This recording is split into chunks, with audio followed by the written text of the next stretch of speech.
what kind of role does high precision metrology play in enabling the next wave of AI breakthroughs? The data stream generated out of a metrology system by itself, of course, allows you to optimize based on AI algorithms, once the technology being used to stack the devices, as well as the materials being used to drive these innovations. Metrology is what is called the inspection of defects in the end product. If you drive that in a more integrated way, you save on these cycles that typically take years in order to drive new technologies. Kai, welcome to the Super Data Science Podcast. I'm so excited to have you on. Where are you calling in from today? I'm sitting here in Darmstadt in Germany, so not far from the Frankfurt Main airport. So that's the location where our headquarters is. Very nice. This is an exciting episode for me because we spend so many of our episodes on this show talking about software, yet hardware is what drives so much of AI innovation. We have every once in a while a single kind of scientific idea like a transformer comes along or a neural network comes along, and then it's semiconductors, it's hardware that drives the capabilities from that point on. So really exciting to have you on the show. This is going to be a great episode. Thank you, John. Thank you for having me. So you are the CEO of the electronics business for Merck KGaA Darmstadt, Germany, which is the full legal name that we have to say because we should distinguish against another pharmaceutical company. So Merck KGaA Darmstadt, Germany has different arms.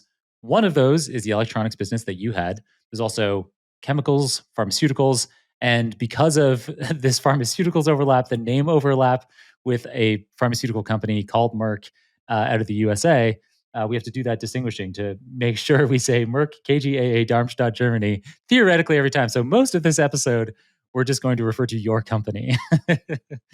But so you're the CEO of the electronics business for your company, and Merck KGaA Darmstadt, Germany, I'm going to say one last time there because it is the world's oldest and largest still operating chemical and pharmaceutical company, which is really cool. It's more than 350 years old. And along with 8,000 colleagues around the world, you push the boundaries of science and technology to develop materials and solutions for the world's leading tech companies.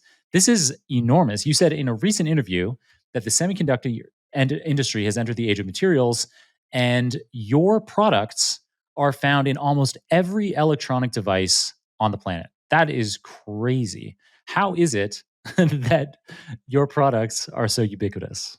John, for the team, it's amazing to see that our products are used for making all these electronic devices possible that you can buy around the world. That definitely is an element of pride. And you were referring to the 8,000 colleagues that help us to make that possible. This is just the electronics team in our company. If you take our company as a whole, it's more than 62,000 people in more than 60 countries globally working on innovations in healthcare and life sciences, as well as in the electronics area. So that's quite a global and proud team, making happen that we have so many electronic devices supported by our materials. Very cool. That is enormous. It's amazing how there are these kinds of companies around the world that play such an integral part in all the AI systems that we develop, all of the computational systems that we develop. And for some of our listeners, maybe many of our listeners, it will be their first time encountering your company by name. Something that I want to ask you about, given that it's made a huge splash at the time of recording, is Microsoft's Majorana 1 quantum chip. So it uses new kinds of materials to stabilize qubits, which are the fundamental, where in classical computing we have zeros and ones bits. In quantum computing, we have qubits that can take on a range of values from 0 to 1. And a big problem with these qubits historically is that they are highly unstable. And so you require rerunning experiments many times. But with this Majorana 1 quantum chip from Microsoft, supposedly these qubits are now more stable. And so we can be scaling up now, apparently, to quantum chips with millions of qubits on them. How do you foresee this kind of innovation impacting the semiconductor industry? And what role does your company play in supporting such groundbreaking developments? You have to take the semiconductor industry kind of as the full industry now supporting these many innovations on the software side by very sophisticated hardware, and specifically in the last few years, AI being like the new kid on the block that everyone is talking about. There's so many different dimensions to how these innovations can happen, and without now lecturing, but you can cluster that in supporting Moore's law. This is like more of Moore. That's maybe the right term. And then you have a second part, which is just additional dimension of Moore's law.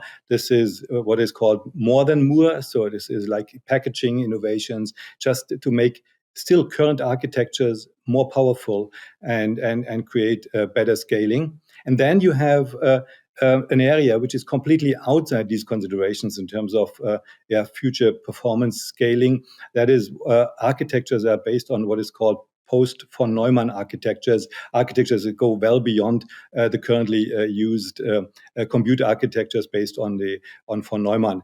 And in this post von Neumann, you find specifically as maybe the next possible innovation everything under the umbrella of neuromorphic computing. Neuromorphic bringing logic and memory closer together, knowing that the channel between memory and logic is the bottleneck, is a bottleneck from a timing as well as from an energy consumption perspective. And of course, the biggest opportunity in this post von Neumann is everything around quantum computing. And quantum computing, there are very different principles around for quantum computing, and quite a number of solutions have to do with superconducting approaches to quantum computing. Unfortunately, superconducting requires a very, very low temperature. You go very close to 0 Kelvin. And this is definitely not a easily scalable way of doing it, because you need a kind of cryogenic environment in order to make that possible. And there are different ways to try to make these qubits under those superconducting environments more stable and more powerful. And the one that you just highlighted, the approach from Microsoft, is offering new opportunities here. All of these technologies have to do, of course, with materials innovations as well, as on the superconductor side, as well as on the Josephson junction side. They require materials innovations. The market still is, of course, very, very limited. We're talking about a handful of devices being produced. This is definitely not a mass market for a materials company. However, our company is involved with our intermolecular facility in San Jose in the Silicon Valley, with exploring different opportunities to improve the qubits with different partners. One we have published is the one with PsiQuantum not long ago. I was presenting that at the Semicon West last year in San Francisco. So there are opportunities as well. This is from a hardware standpoint. If you allow me one more sentence, then from a software standpoint, of course, it offers then different approaches, let's say, to kind of data center like compute, replacing maybe some of the systems being used today for data center compute. However, given the data being generated out of a quantum computer, I believe there will be more compute around it than we had already in these data centers today or in the past. So probably future opportunities for even more scaling on the data center side of semiconductors. Very nice. That was a really interesting answer. The way that you talked about different kinds of emerging technologies, not just quantum computing, but also neuromorphic computing. Something that I want to dig into a little bit more on neuromorphic computing that I think is really cool is this idea that we talk so much today about how much energy a system like GPT-4, that kind of scale of model, uses in terms of energy, in terms of water to cool the systems. It's so interesting to me to think that a neuromorphic chip done correctly, and it would probably take us a very long time, although maybe with AI we'll be able to get there faster than we think. You could theoretically have the power of a human brain running on the power of a light bulb. And we know that because that's how much energy the human brain uses. So it's theoretically possible that you could have all of the capabilities, this kind of, the benchmark that a lot of people say for artificial general intelligence, AGI, is being able to replicate the kind of intelligence that a human has. So if that's true, with a neuromorphic chip designed to replicate the way much closer to the way our biological brain really works, you could get costs down in terms of energy costs down to something almost negligible. Absolutely. So I think there's two areas where this could play out. Of course, obviously, most people would think about training these models, large language models, where most of the energy currently is consumed.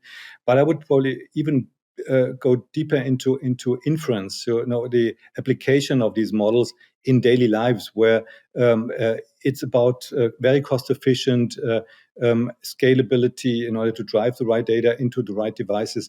That could be probably even a more beneficial area for driving neuromorphic architectures going forward. And still, given the fact that data transfer in these devices is kind of a key area for optimization, certainly. And I don't even think it's taking 10 years. I would say it's a 5 years plus question rather than a 10 years question. You mean specifically there, like the five Application of neuromorphic architectures in general compute. Perfect. But it's probably not going to be down to human brain kind of efficiency. No, nothing Not anywhere in near that that speed, close. but given the progress of how AI is found its applications in the past 3 to 4 years, if you just apply the same innovation speed going forward, I think we can expect quite a lot from AI in the next couple of years. For sure. No question. Directly related to what you just said about being able to have less data transfer, get rid of that bottleneck in AI capabilities, where today a lot of the cutting edge AI that you want to have happen on your, say, your phone, your laptop, needs to be sent to a data center where huge servers with lots of Nvidia chips or something like that are able to process the request and provide some generated output.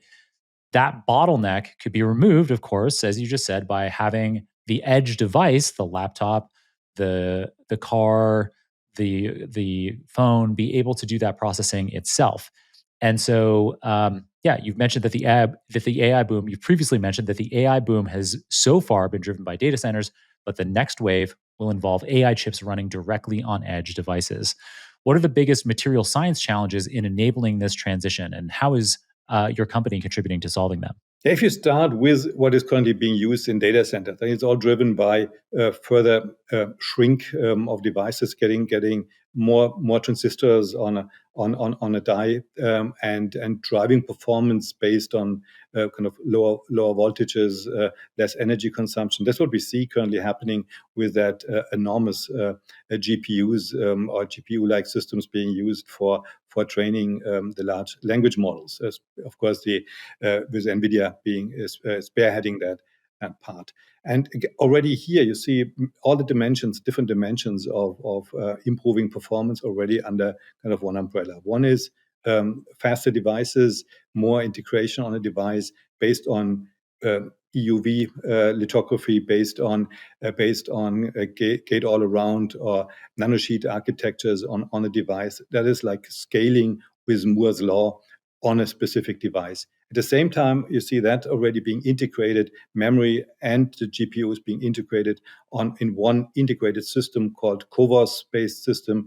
This is a chip on a wafer on a substrate that is kind of bringing data and compute closer together. Already another dimension of scaling performance. That's already happening as we speak with these, take the Hopper or take the Blackwell chip that is driving the performance of AI-based data center applications. That is what's happening right today, as well as on device with the latest and greatest technologies on smartphones, in laptop computing or desktop computing, or even in devices like automotives and in production systems. This episode of Super Data Science is brought to you by the Dell AI Factory with Nvidia, two trusted technology leaders united to deliver a comprehensive and secure AI solution customizable for any business. With a portfolio of products, solutions, and services tailored for AI workloads, from desktop to data center to cloud, the Dell AI Factory with Nvidia paves the way for AI to work seamlessly for you. Integrated Dell and Nvidia capabilities accelerate your AI-powered use cases, integrate your data and workflows, and enable you to design your own AI journey for repeatable, scalable outcomes. Visit www.dell.com/superdatascience to learn more. That's dell.com/superdatascience.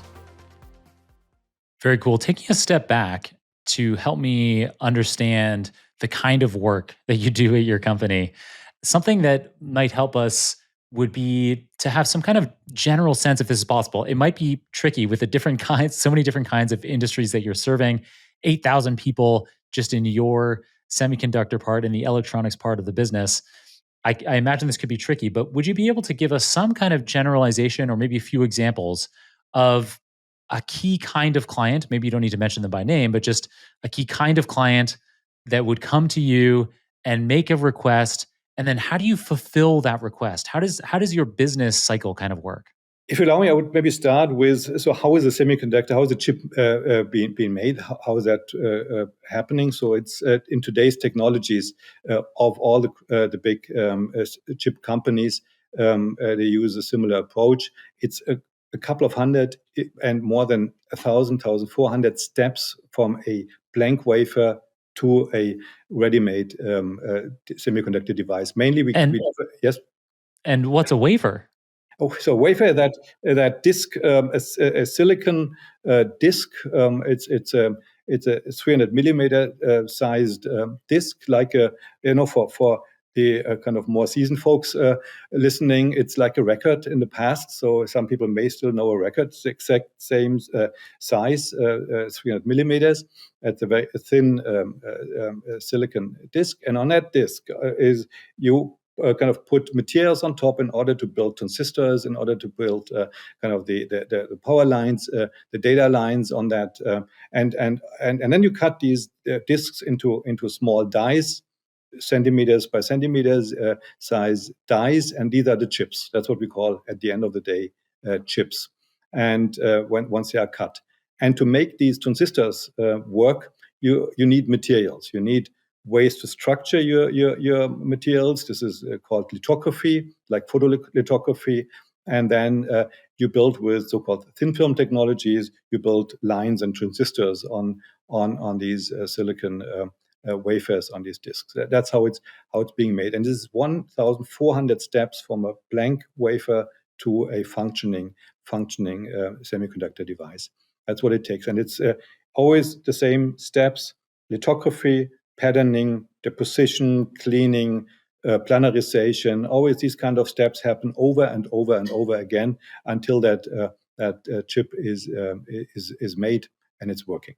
Very cool. And then, so now that we have some sense of the process, tell us how the materials business supporting that semiconductor industry works. So then you need a number of specialized materials in order to create that. So of course, the one which is probably known to still to many people is for the photolithography. You need what is called a photoresist. This is like a kind of a chemicals image and a photo in the past, and that how it was done with a photosensitive layer that kind of creates a positive or negative image on your surface. That is only the beginning, because then you start building structures on these lines by edging away stuff that you don't need, by depositioning stuff that you need, by planarizing the surface in order to build the next layer of materials on top of another. These are specialty materials. They cover currently about 80% of the non-radioactive periodic table of elements. So if you had chemistry in school, you know the periodic table of elements, and if you take that full picture, a couple of them are either radioactive or they have a pretty short half-life, so they're not being used. But 80% of the rest is actually being used in making semiconductors. And so most of the examples I'm currently using, they are based on what we call a logic chip. This is a CPU, a GPU, everything that does any kind of logic switching. The other kind of big area for semiconductors is memory chips, everything used to store data on a permanent way, on a dynamic kind of a short-term way. So these are different levels of memory being used, but most of the examples I'm using here, whenever I talk about the transistors, it's more on the logic chips, kind of the main area that drive compute right now in the world. Very interesting. And so now that I've asked about the business in general and we understand a little bit more about semiconductors, you've been working at your company since 1989. Tell us about how you got into that and how you grew into this leadership. The thing that's interesting to me about this question, I don't usually ask guests on air how they grew into what they're doing today. But in your case, I think it's fascinating because it's this highly technical field. And you're obviously very much on top of those technical aspects. You've been doing it for a long time. How does somebody become expert in semiconductors and then grow into a leadership position like you have? Yeah, it wasn't such a straight line as it probably hindsight it could be it could be made. It was more, let's say, a path through very different assignments. I left after I studied computer science with a very deep focus on semiconductors already. I left university, and I was working on semiconductor design back then, improving semiconductor design in the late 80s. This wasn't such a sophisticated area as compared to today, but still it gave me, of course, deep insights into what semiconductors are. And after being a research assistant at that place, then I was attracted by joining industry in a very different area, more in my, let's say, old home turf in software, and I worked in our corporate IT for quite a couple of years, more in the database space, and doing consulting for process improvement. So these kind of things that brought me then, and I skip now probably 2 decades. It brought me then into the business as well, running a country organization, selling our materials and our solutions, and with another steps. Then I was heading for a couple of years HR. More as a board member and a kind of a more a general practitioner rather than a specialist in HR. But it was times of massive transformation, and I think our owners wanted to have probably a person that has like practical knowledge of leadership rather than just a specialist. And so then we drove the transformation of the company from with an HR lens, and then again, a couple of years later, I was asked to head our electronic materials and solutions business in our company. That was, of course, a great opportunity because it brought me back to where it all started, to semiconductors. And this is why over here it is the leadership part, which is exciting, as well as the deep technology, where I believe I do have still quite some knowledge from the late 80s, which I refreshed. Of course, I polished it a bit over time, but it's exciting with the team, not only to talk about the P&L and the growth plans and the strategy, but to talk about technology. I love to go to the labs and see that.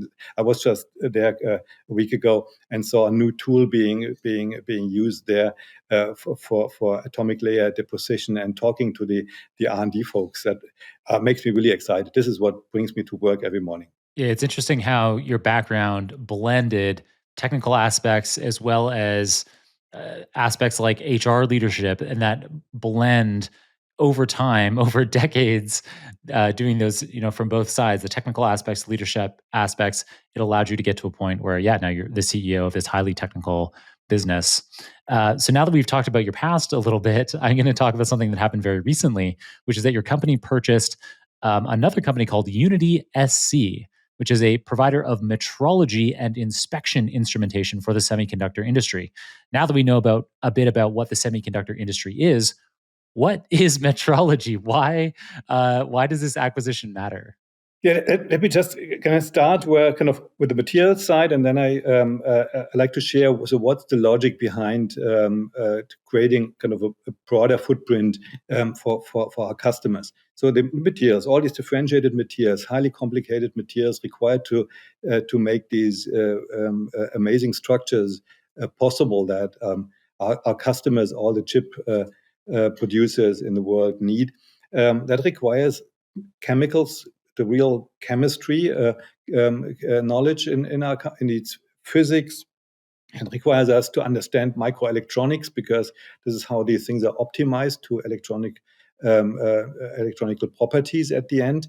And it requires what we call a vertical integration, an integration of different capabilities. You need to understand how to make these materials. You need to understand how to test the electrical properties. You need to understand defectivities of our customers' fabs. So what drives their yield, which is their ultimate target, and what drives the performance of these tools. It needs to another capability, which is how do we deliver these chemicals to a tool that at the end deposits it on a wafer. So understanding delivery systems, another important dimension. So this is how we have built the portfolio of our company across these very different domains, because our belief is, and our customers confirm that's not a stupid idea, is only if you optimize across these very different dimensions, then you are able to solve these very complex problems in the fastest possible speed, because it's always about speed. How fast can you innovate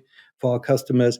If you drive that in a more integrated way, you save on these cycles that typically take years in order to drive new technologies. You save massively on time, and you get it to our customers much, much faster. That's the logic. Now coming to metrology. So metrology is what is called the inspection of defects in the end product. And in this case, the company we acquired, Unity SC, is an expert in visual inspection. This is inspection used on more on 2.5D or 3D, like on layered structures, where they can understand or test whether this whole system works as it's supposed to work. So understanding, are these so-called TSV, trans silicon via, so these are holes in this silicon wafer. Are they built in the right way? Is the shape exactly as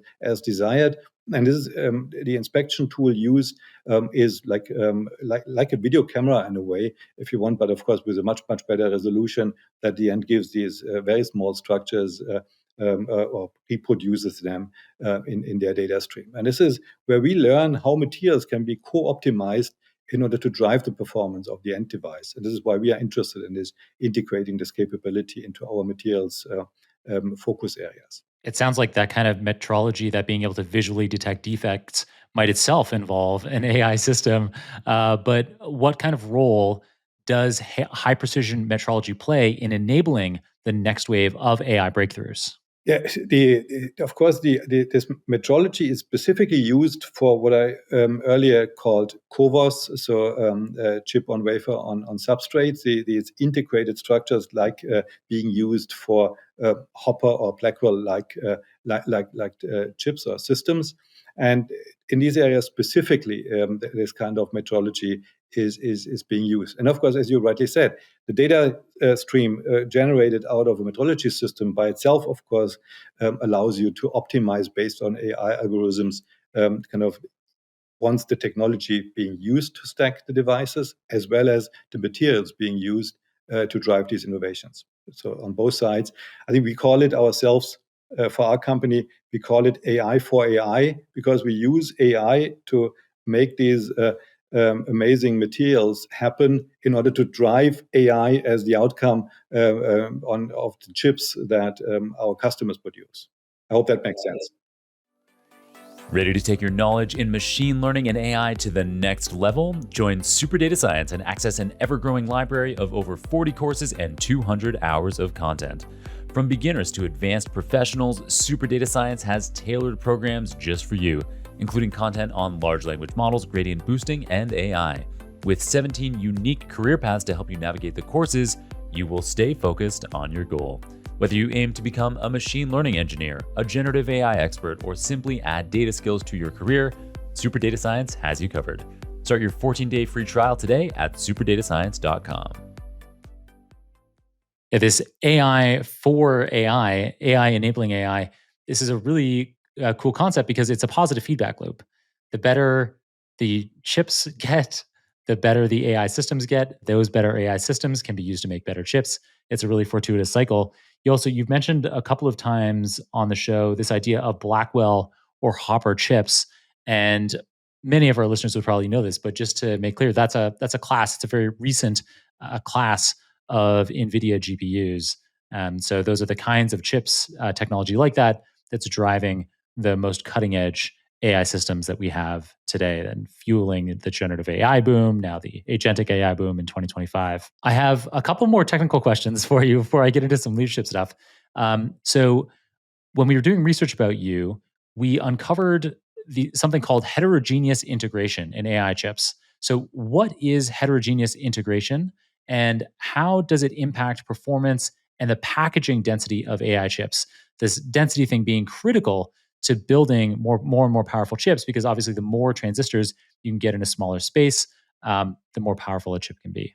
Yeah, that's an important area, and I called it earlier in our conversation. So this is like what is more than Moore. So what dimension drives performance or allows to scale performance beyond just making smaller transistors on a chip. This is the additional dimension driven by heterogeneous integration. And maybe let me just quickly with a sentence come back to the AI for AI. So we call that, we have like branded it a way that we call that materials intelligence. This is the use of artificial intelligence to drive the development of novel materials for applications in electronics. We call that materials intelligence, and this is a bit how our team works as a global R&D team, not just or in a traditional way, sequentially improving properties of materials by using AI to replace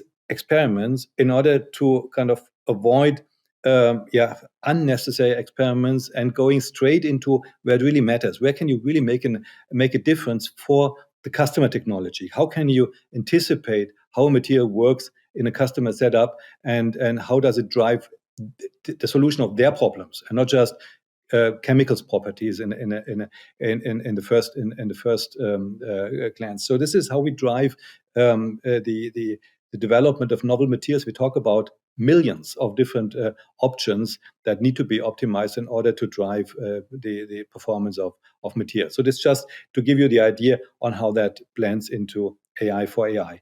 Second is then driving the different aspects of how our customers improve the performance of their devices. And besides shrinking the transistor, building more integrated systems and heterogeneous integration is the important area here. You know, it started traditionally with what is called kind of a front end process, making a transistor, and back end was then you wire it somehow that at the end the signal gets to the outside, which is then called in a broader scheme packaging. Now there's something between these two extremes. It's called heterogeneous integration, when at the end the chip is not just one die, one single chip anymore, when you combine different chips to a system. And I refer to it in this specific example as CoWoS. These structures being built in the examples I've used. I can use different customer examples here as well. Just wanted to use one nomenclature which is pretty common in the current conversation. This is when you glue dies on top of one another in order to build memory stacks, for example, or you build a memory stack and you kind of almost glue it next to a GPU in order to shorten the transfer of data and to make it more efficient in getting the data to the GPU. And that is called heterogeneous integration to make that possible. And it requires, of course, technologies well advanced from what was used in packaging historically. So much smaller structure sizes, much more complicated efforts to get your heat out of the system, as one example, or to optimize power consumption. The precision required then needs different technologies, more front-end like technologies, and which makes it an area, of course, for materials innovations and for metrology innovation, as per what our company is focused on. Interesting, and I'm glad how you tied that innovation, the heterogeneous integration to some other kinds of concepts like metrology and the importance that makes in getting transistors to be smaller, to be having higher density of transistors on a chip. In addition to transistors, another key aspect of effective computing is memory. And so I have one last technical question here for you on that. and this is related to spin-on dielectric materials, SOD. How can the interplay of electronics and optical technologies and spin-on dielectric materials influence the electronics industry? What are spin-on dielectric materials? You probably have to start there. So you picked a nice domain. So typically, what we differentiate in is you got conducting materials, metals. Typically, on even those metals evolve. When I was in college, like aluminum was probably the most commonly used metal on a chip, and then we used copper and we used tungsten, and meanwhile we used molybdenum and many different conducting materials. And then you have insulating materials, so-called dielectrics, where you want to avoid that you got kind of unwanted flow of electrons on your device. So metals and dielectrics in a very simplified way. And these dielectrics are specifically being used if you want to stack functions on a chip, but then you need dielectrics in between that you don't get any short circuits, and or if you want to insulate transistors from one another, then dielectrics are being used. The most probably traditionally and commonly used dielectric is silicon oxide. That is the kind of the easiest one to understand on a chip. But there's so many more dielectrics being used, and very specific dielectrics, chemicals and molecules being used for insulation. And then comes the way they are applied on the chip. And spin-on, that is again a pretty simple one. Is going back to my record player example in the beginning. So if you remember your record player, and maybe some people still do, and if you would kind of drop some water right in the middle of that record player, and then the water travels through over the full record, and this is a spin-on technology. You put it in the middle, and it spins, and you cover the full surface with a thin film, and which is exactly the way how a spin-on dielectric is brought to a wafer. It's the same principle, just of course with a bit more precision and accuracy. This is how a spin-on dielectric builds a quite nice even film on top of a wafer. If our listeners at home now get their record player out and drop water in the center of it, is that going to cause damage to their vinyl records, or is that going to be a safe experiment? Not talking really about my history. There was a way to kind of to play these records with a wet surface in order to avoid any scratching, and that was a pretty tricky way. This worked exactly the way I just explained. Wow, that's wild. I had no idea. So something to look into there, and maybe try safely at home if you can find a good YouTube tutorial. If you find a record player, I don't know how many people still find a record player at home. It's actually pretty common in my kind of set and people I hang out with. We kind of all have record players and buy records. I don't know if that's normal, but it's pretty common amongst people I know. I got a couple of records in my basement, though. I probably exceeding 2,500 records I got in my basement, which I'm not using anymore. They're just stacked there. They wait for a moment when I retire, and then I can resort to my record player and play some records. But that's for another day. Very nice. Really quickly, to just kind of get a personal sense of you, what are your favorite records? I got lots of 70s, and so all kinds of 70s music. And I grew up with Dire Straits and Supertramp and Pink Floyd, and I got all of those in my basement, amongst so many others. I love those artists. We'd be able to. I look forward to maybe someday you'll invite me over. I can check out your 2,000 records in your basement, and we can listen to them. We'll have to do it in a room with lots of like shaggy carpets on the walls. Absolutely. Nice. So going back to my technical question about spin-on dielectrics that led to this tangent on vinyl records, my understanding is that spin-on dielectric materials are promising for high bandwidth memory in the coming years. It's one of many materials. There are many special materials used especially in high bandwidth memory, since high bandwidth memory requires, let's say, the best possible DRAM performance. DRAM, dynamic RAM, is kind of the base component of a high bandwidth memory stack, and So you need a number of very specialized materials for high performance in DRAM. The one which we have in mind as well is, there's a so-called DRAM capacitor that need to be optimized, and this is why our high K materials, these are specific materials required to make these capacitors, are absolutely leading in order to drive the performance of a DRAM system. So there's many different things. There's hundreds, if not thousands, of different materials being used based on 80% of the periodic table of elements, and all being optimized as precursors for very different production steps. So it's very, very difficult to single one out as being the most important one. But all of them are required to drive the performance of semiconductor devices. Nice. And to bring the idea home, to make it concrete, the reason why memory, and actually you could speak to this better than me, but the reason why high speed memory like DRAM is so critical to AI is because with these very large models, like large language models, you have lots of different GPUs communicating with each other. And by having high speed memory, you're able to move information between those different compute nodes more efficiently.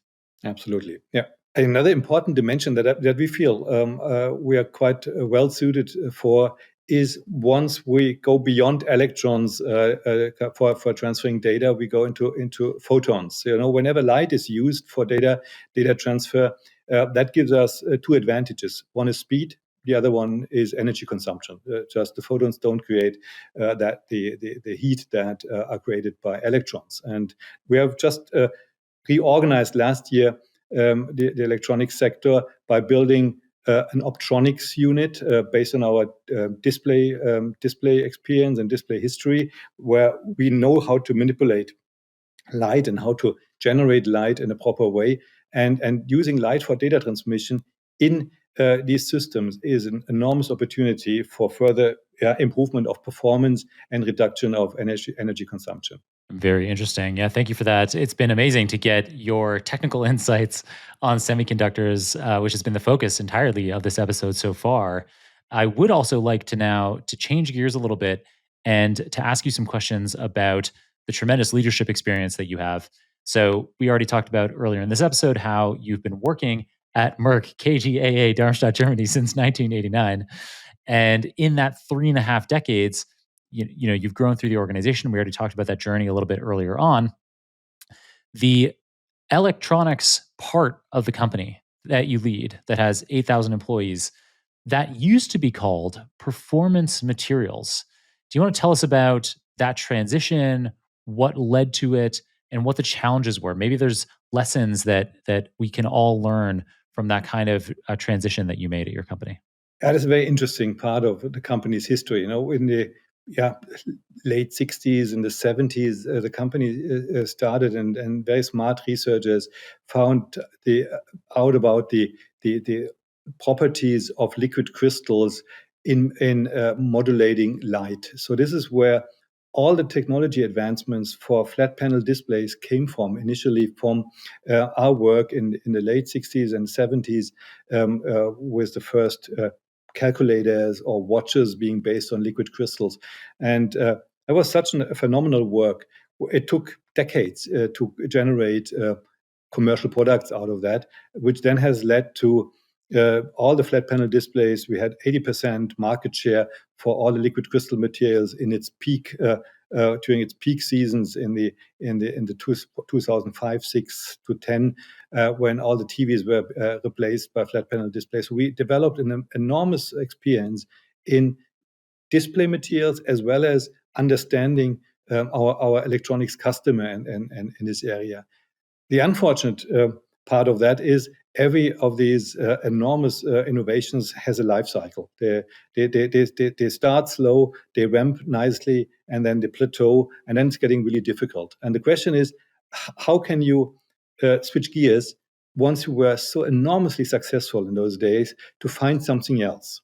And that something else was, how could we apply the same way of improving our customers' products' performance in a different domain, using as much of what we learned in the display arena. This is where we entered the semiconductor world in 2014. Basically, it's just about 10 years ago, and then we started venturing into adjacencies from our display experience into semiconductor. And in semiconductor, that was an opportunity which got bigger and bigger the more we dealt with it. And this is where we acquired then quite a number of companies, from AZ Materials, where it all started from, to Sigma Aldrich, the high-tech business. A part of our Sigma Aldrich acquisition was focused on semiconductors, to Versum Materials, to Intermolecular, to M Chemicals, and a number of companies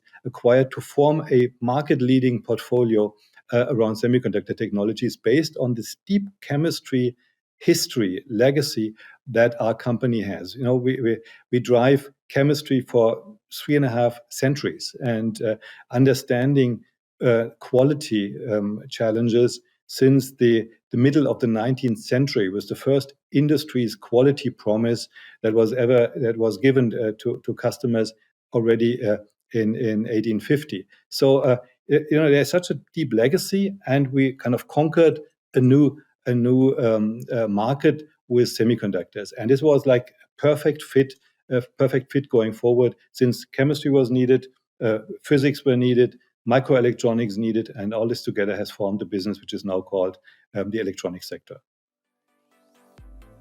Mathematics forms the core of data science and machine learning. And now, with my Mathematical Foundations of Machine Learning course, you can get a firm grasp of that math, particularly the essential linear algebra and calculus. You can get all the lectures for free on my YouTube channel, but if you don't mind paying a typically small amount for the Udemy version, you get everything from YouTube plus fully worked solutions to exercises and an official course completion certificate.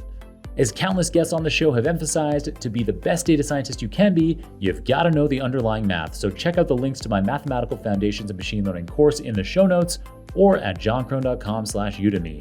That's johnkrohn.com/UDEMY. It's pretty wild to think how 350 years ago, this company was founded, and there's no way, I mean, they would never, ever imagine the kinds of innovations that 350 years later you would be doing as a company and the capabilities that would be allowing. It's wild to think that, when you think back 350 years ago, what were the leading technologies of the day? Like a horse and buggy. Whereas that, it's like, it's wild. Yeah, it was even more severe. 1668, the year when our company was founded, that was shortly after the 30 Years' War in Europe ended, devastating war. And of course, healthcare was probably the most important need in order to improve people's lives. And this is where it all started. And then scaling from there into how can we support other pharmacies, not just our own? How can we support other companies in the 19th century and make other companies successful? This is why we call ourselves in the electronics sector the company behind the companies, advancing digital living. So we pride ourselves that we help our customers to drive the latest and greatest innovations, not only in the industry, one could say in the world right now. So this is how it all comes together. And to your point, innovating an existing company is far more complicated than driving innovations out of a startup, of a new company. Typically, you are in your own way whenever you drive innovation within an existing company. Typically, you believe what I did yesterday probably is successful tomorrow as well, which is probably the most fatal mistake you can do in business. Speaking of business in semiconductors, you earlier this year at the World Economic Forum in Davos, which, by the way, before starting recording, I mentioned to Kai how I had a ski injury. And so for our listeners, I currently can't, due to a skiing accident that I had, I can't currently flex my elbow or move my left shoulder. So my left arm is kind of this weird. Luckily, the fingers work, so I can still type and still grab things. And the neurologists say that because my fingers work, everything else should eventually start to work as well. But that actually, the skiing accident happened in Davos last week. And yeah, so anyway, Davos hosts the World Economic Forum every year. It's almost become that town name has almost become synonymous with WEF. And in an interview at WEF, you mentioned that AI is fueling growth in leading edge semiconductors, while other parts of the industry remain in a cyclical downturn. I thought that this was really interesting because we hear so much about things like Nvidia's share price or TSMC. We've heard about all the innovations that your company has today, and things seem to be moving along really well. It seems like at the cutting edge, there is a huge amount of demand. Yet, you say that other parts of the industry remain in a cyclical downturn. Could you tell us a bit more about that? The semiconductor industry serves very different markets. There's an industrial market. If you take all semiconductors required for automation in the industry, then there is the typical consumer electronics related market, TVs and what have you, and then you have mobile phones, desktop and laptop computers, and then you have the big area of data center as well. And if you take these very different markets, still a lot of volume is driven by all of us replacing our smartphones and replacing our desktop and laptop computers. This is where a lot of volume is generated from. And if you look into replacement rates of smartphones and computers on the consumer as well as on the industry side, it's still low. It's still low. So people try to hold on to what they bought during COVID, now for year number 4, probably year number 5 already. And that is still dragging a bit the recovery cycle for the semiconductor industry. The growth is driven predominantly from data center applications right now, and data center applications related to AI in the first place. And this doesn't bail everything else out. This is the situation right now. It's not compensating completely, but of course it drives an important high-end segment of the market. And this is why, of course, for us, it was driving our growth last year and gave us quite some upside from a very nice high-end application. Very cool. How do you, as the CEO of a big company that has to navigate these different kinds of situations where there might be a downturn in this sector, an upturn in this sector. How do you navigate that in the semiconductor industry? The semiconductor industry is cyclical by nature. This is ever since it started to exist because of its, huge capacities being built that typically only know 2 different modes. One is running full power with full capacity and probably not running as the other option. In between doesn't make economic sense. And this is why this industry, of course, tends to have cyclicality because of that kind of demand and supply situation I just explained. Now, having worked in this industry for quite a couple of years, you get a bit more relaxed as it comes to cycles. You don't freak out whenever things go up and down. In times when we had growth rates for our semiconductor business north of 20% for semiconductor materials, that was not long ago.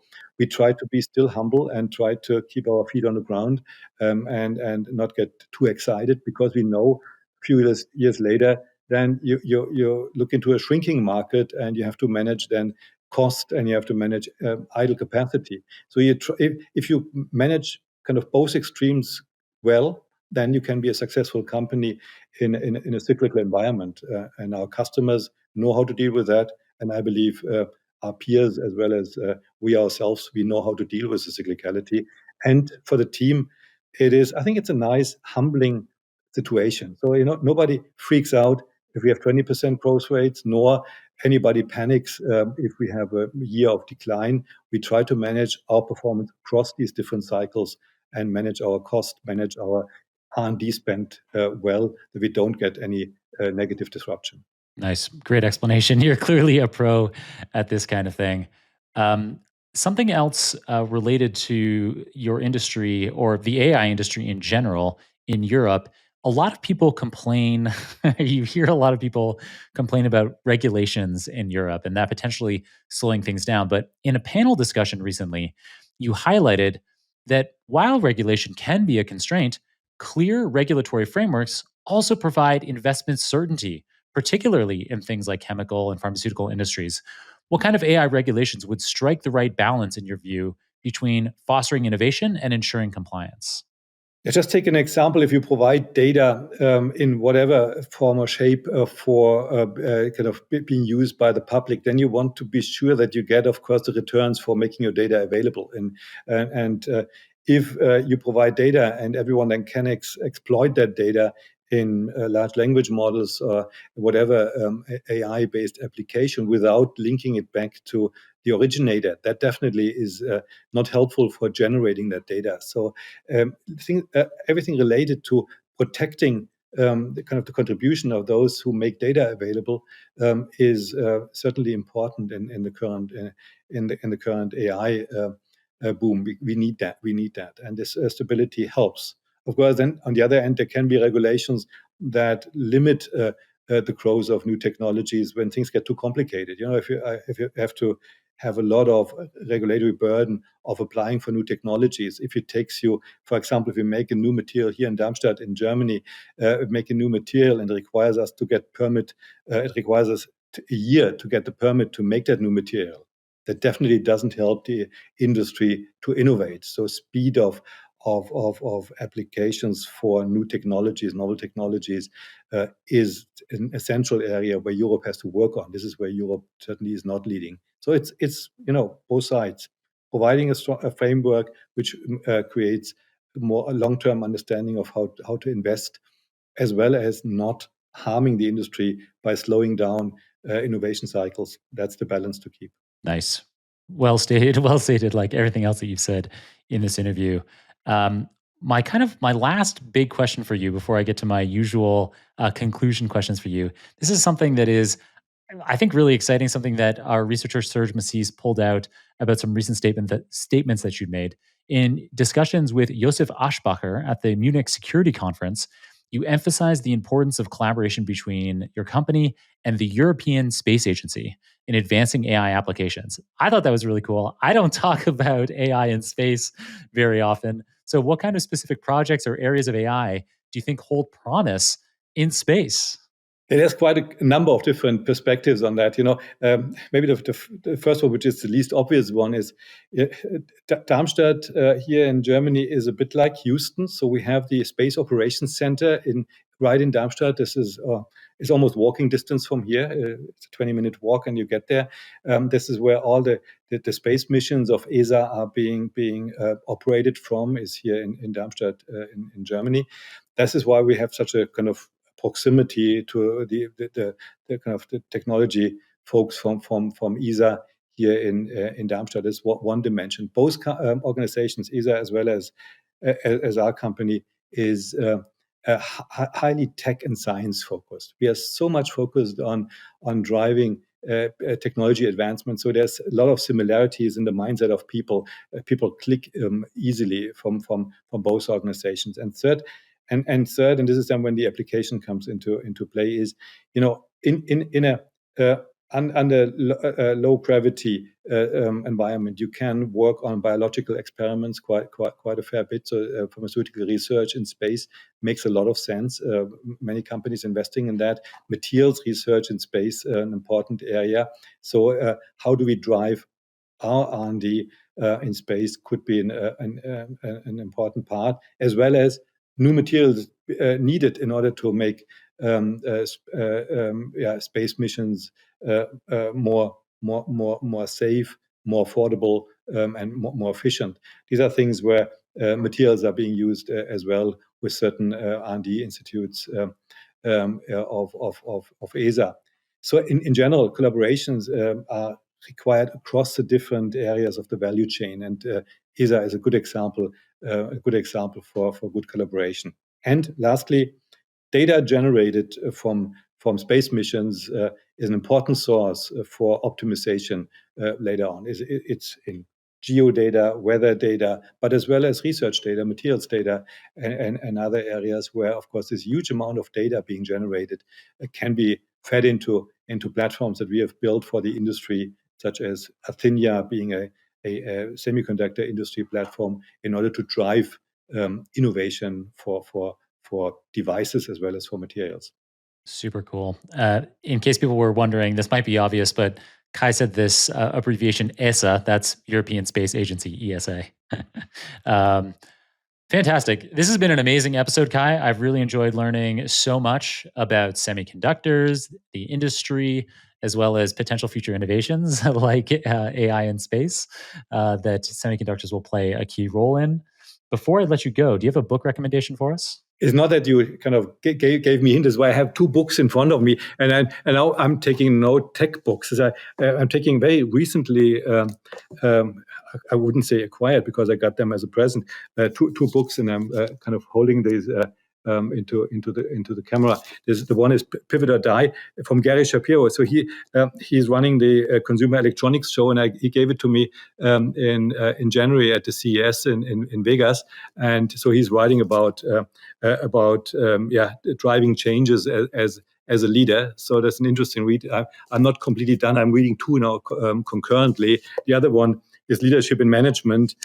This is maybe less known. This is a book written by kind of a leader from Nvidia, John Chen, and so he wrote that book. And so I was just with my team in the Silicon Valley.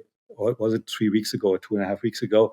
And we were meeting at Nvidia as well, because we drive jointly on materials innovations projects with Nvidia. And so John Chen, he wrote that book. So there are two books on leadership. They give you always new perspectives on what drives successes of companies, what makes leaders more effective in today's world. I think leadership is an important dimension of understanding how do you enable a team to do even greater stuff going forward than they did in the past.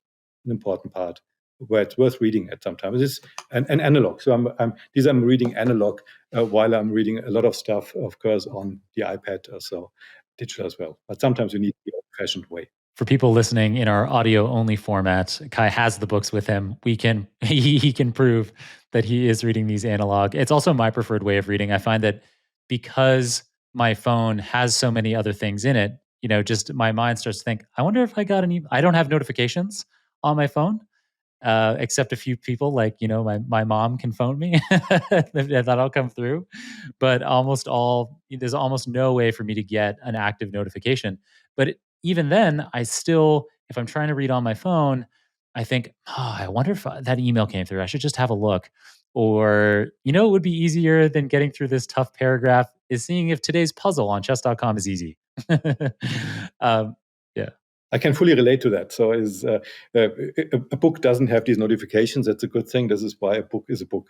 Although I do enough reading on my phone now. Especially I read The Economist on my phone every day for probably 20, 30 minutes. And I get so used to being able to hover over a word and get the definition that is something we've got to get that into books. I mean, you need to make semiconductors small enough and cheap enough that books can do that. We got kind of all kind of reader e-ink devices, and then you can do all that stuff on a book. But then we are back to an iPad. So maybe this kind of closes the circle. I'm not sure. So maybe sometimes it's good to have something which is completely undistracted and just using it, no battery life. It just works. For sure, 100%. All right, so Kai, for our listeners who want to follow you after today's episode, how should they do that? I'm very active on LinkedIn, though. This is the way I try to stay connected with sharing some of my thoughts on LinkedIn, and maybe amongst a few CEOs who really operate their own LinkedIn account. So I must say I'm a LinkedIn user since 2008 already, and so I'm the only one who has the credentials. My credentials are my credentials. So what actually is done is physically done by me on the account. So it's just tell me whether you like what I'm writing there, and I like to stay connected. I cannot reply to every service offered on LinkedIn, I must admit. So there's so many even personal health and fitness programs being offered to me. I must admit, I do not reply to all of them, and maybe to none, but that's a different story. But I like to write, and if there's anything more constructive in any of the people's replies, I'm active even in replying to those. I hope that makes sense. Yeah, it makes perfect sense to me. The key thing for me that I do is I actually have an auto response when people send me a DM that says, if you can write this as a comment, I'll respond to basically all of those. If there's you'll at least get a reaction. And if appropriate, I'll write something as a follow-on comment response. But yeah, there's just too many service offerings in those DMs to possibly stay on top of it all. But yeah, when I write something, post about an episode, just like you, I'm delighted for people to comment, and I will definitely read it and I will reply. Kai, it's been so awesome having you on the show. Thank you for taking the time out of your no doubt extremely busy schedule to do this episode with us. And yeah, maybe catch up with you again in a couple of years and we can see how the semiconductor industry is coming along. John, thank you. It was a great conversation. I really appreciate it. Thank you. What an honor to have such a renowned technical leader as Kai Beckmann on the show. In today's episode, he filled us in on the intricate process of semiconductor manufacturing, which involves 1,400 steps from a blank silicon wafer to a functioning chip, using materials that cover 80% of the stable, non-reactive periodic table. It's so wild to me. He also talked about the concept of materials intelligence, which is using AI to develop innovative materials that power the next generation of AI technologies. He talked about the development of heterogeneous integration, such as a chip on wafer on substrate that allows for more efficient data transfer between memory and compute processors. And he also talked about how technologies like quantum computing, neuromorphic computing, and photonics could dramatically accelerate society's technological capabilities in the coming years. As always, you can get all the show notes, including the transcript for this episode, the video recording, any materials mentioned on the show, the URLs for Kai's social media profiles, as well as my own at superdatascience.com/875. And if you'd like to engage with me in person as opposed to just through social media, I'd love to meet you in real life at the Open Data Science Conference, ODSC East, which is running from May 13th to 15th in Boston. I'll be hosting the keynote sessions and, along with my longtime friend and colleague, the extraordinary Ed Donner, I'll be delivering a 4-hour hands-on training in Python to demonstrate how you can design, train, and deploy cutting-edge multi-agent AI systems for real-life applications. Hopefully see you there. Thanks, of course, to everyone on the Super Data Science podcast team, our podcast manager, Sonia Brajevich, media editor, Mario Pombo, partnerships manager, Natalie Jaisky, our researcher, Serge Massis, writer, Dr. Zara Karshe, and our founder, Kirill Eremenko. Thanks to all of them for producing another scintillating episode for us today. For enabling that super team to create this free podcast for you, we are deeply grateful to our sponsors. You can support this show by checking out our sponsors' links in the show notes.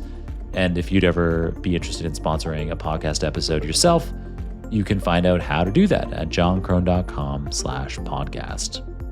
Otherwise, help us out by sharing this episode with people who'd like to hear it, review it, review the show on your favorite podcasting app or on YouTube, subscribe to the show, edit the show, our YouTube videos into shorts if you feel like it. But most importantly, just keep on tuning in. I'm so grateful to have you listening and hope I can continue to make episodes you love for years and years to come. Till next time, keep on rocking it out there, and I'm looking forward to enjoying another round of the Super Data Science podcast with you very soon.